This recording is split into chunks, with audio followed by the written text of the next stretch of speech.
Olá pessoal, mais uma vez com vocês aqui, eu sou o Tarcísio Figueiredo e estou aqui para mais um vídeo com vocês. E eu me lembro de uma música de Emanuel Caetano Viana Teles Veloso, aquele baiano que nasceu em Santo Amaro da Purificação em 1942, ele deve ter beirando em 70 ou mais que isso, não sei, já está bem velhinho o Caetano Veloso, mas é um artista ímpar. Tinha uma música dele que dizia assim: as coisas têm peso, massa, volume, tamanho, cor, intensidade, duração, textura. Aí no final ele dizia: as coisas não têm paz. E isso remete a um pensamento muito interessante, que é o seguinte: nós estamos num mundo de relação com essas coisas, várias coisas que emitem som, coisas que têm a imagem delas, que têm cor, coisas que a gente pode pegar, pode sentir. E falando sobre isso, a gente pode falar dos nossos 5 sentidos, que são apropriados para que nós possamos ter uma vida de relação com essas coisas. E os sentidos são audição, visão, tato, paladar, gustação. Esses sentidos, em programação neurolinguística, PNL, eles são chamados de modalidades. Só que essas modalidades têm algumas representações internas. Quando você olha uma imagem, você usa a visão, a modalidade visão, você pode olhar para essa imagem e ver ela colorida, ver ela brilhante, opaca, transparente, desbotada. Essa imagem pode estar longe, essa imagem pode estar perto. Quando a gente escuta alguma coisa, a gente pode escutar assim muito alto, muito baixo, a gente pode escutar assim agudo, grave, um som fraquinho, um som explosão, um som estridente. Essas características das modalidades desses sentidos, desses 5 sentidos, são as representações internas.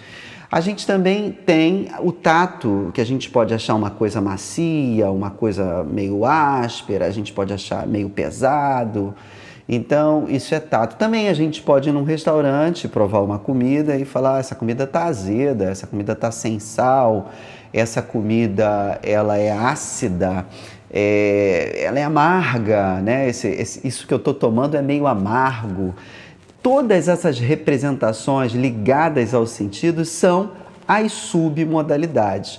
O fato é que quando a gente experiencia uma vivência qualquer, a gente passa por uma experiência de vida, a gente costuma dar cor a isso, a gente costuma dar som a isso, a gente costuma aprender essas submodalidades da experiência e guardar com a gente. Só que nós guardamos isso com muita emoção, E a depender da emoção que você tem, você coloca essa coisa que você passou muito grande, ou aquela coisa que você passou muito pequenininha, não tem importância, não teve uma lembrança tão forte que te trouxe algum prejuízo, né? Se bem que tem lembranças que são muito boas, que te trazem coisas bastante positivas. Tem uma frase no desenvolvimento pessoal que diz mais ou menos assim: o pensamento, ele gera sentimento, que gera uma ação, que gera um resultado. Então, tudo que você pensa com base nas experiências passadas tem uma carga muito grande de sentimento. E isso pode te prejudicar bastante. Imagine só, você está numa empresa e você é assediada moralmente, né? Você está numa escola e você sofre o bullying.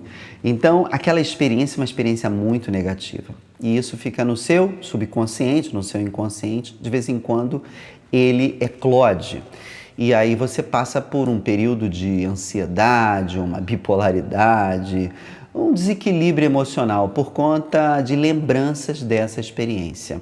Quando você está com um terapeuta ou alguém que conheça PNL ou um coaching que tem essa formação também, ou alguém que sabe lidar com hipnose, eles mexem nessa estrutura de pensar, eles mexem nessas características, eles mexem nessa submodalidade. Eu sou fisioterapeuta, sou acupunturista e gosto muito dessa área de desenvolvimento pessoal. Uma vez eu tive uma experiência muito interessante porque eu apliquei isso em um paciente. O paciente tinha um problema na perna, eu estava recuperando essa perna, fazendo a reabilitação, e essa paciente estava passando por um período muito delicado, estava nervosa, chorando à toa, porque estava às vésperas de fazer um exame na universidade, que era um exame relacionado a um mestrado que ela estava cursando. Eu acho que era mestrado,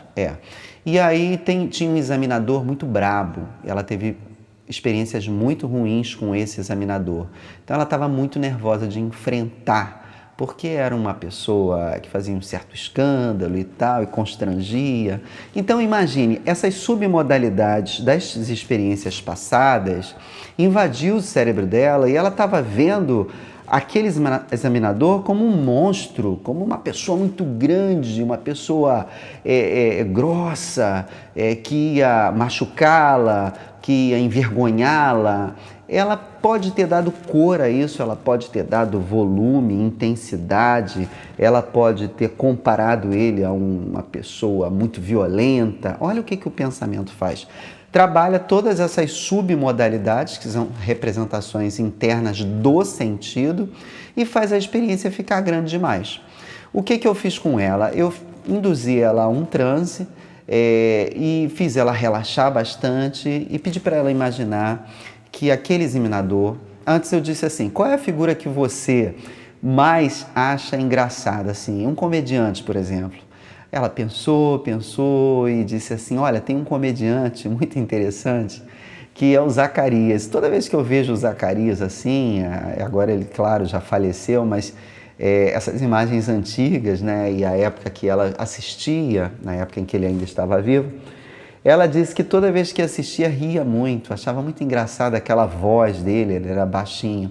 Então eu induzi ela a um estado de relaxamento e fiz ela imaginar o professor dela, o examinador, como o Zacarias. Quando ele falasse com ela, que ele falasse distante dela e com uma voz de Zacarias. E que quando ele fosse chegando perto, ele se transformasse no Zacarias. Então ela foi passando por essa experiência, ressignificando a experiência dela, ressignificando. E ela começou a rir. Começou a achar muito engraçado. A gente deu um reforço a essa imagem e ela acabou por sair desse estado de relaxamento, ou desse transe, ainda com os pensamentos do examinador muito engraçado. De fato, a gente recheou o pensamento dela, que antes era traumático, por uma coisa muito engraçada, e ela fez esse exame, disse que foi muito bem, não teve medo nenhum, porque ela olhava para ele e a sensação era de querer dar gargalhada, ou de sorrir, ou de ficar bem alegre quando olhava para ele, porque ela lembrava da imagem que a gente saturou bastante na mente dela, que era a imagem do Zacarias. Mas ela ficou descontraída e pôde fazer o exame da melhor forma possível, passou, graças a Deus. Vejam só o que é modalidade, o que é submodalidade, o que a gente pode fazer, ressignificando isso e transformando a vida de uma pessoa que tem experiências traumáticas e precisa refazer isso na sua cabeça. Eu vou ficando por aqui, porque o tema era submodalidades e eu acho que seria muito interessante. Aliás, eu vou até completar que dá para a gente fazer um autotranse, né? Dá para a gente entrar em estado de relaxamento e provocar no nosso pensamento esses retratos mais engraçados, mais tranquilos, mais suaves, dando cor, dando um som, dando um gosto e ressignificando de forma assim bem pessoal, né? Fazendo em você mesmo um estado de relaxamento, uma autotranse e provocando essas mudanças. Tem gente que tem medo de barata ou medo de rato. Se você conseguir, né? Se não conseguir sozinho, com a ajuda de um terapeuta, ressignificar essa imagem, trabalhando as submodalidades, eu tenho certeza que você vai ter um sucesso muito grande. É assim que o pessoal da PNL trabalha, é assim que eles tiram as fobias dos pacientes. Gente que tem medo de cobra, gente que tem medo de água, eles tiram essas fobias. Milton Erickson, que foi um grande hipnólogo, um médico que estudou essa área, tem um trabalho muito interessante nesse assunto que eu estou abordando aqui com vocês.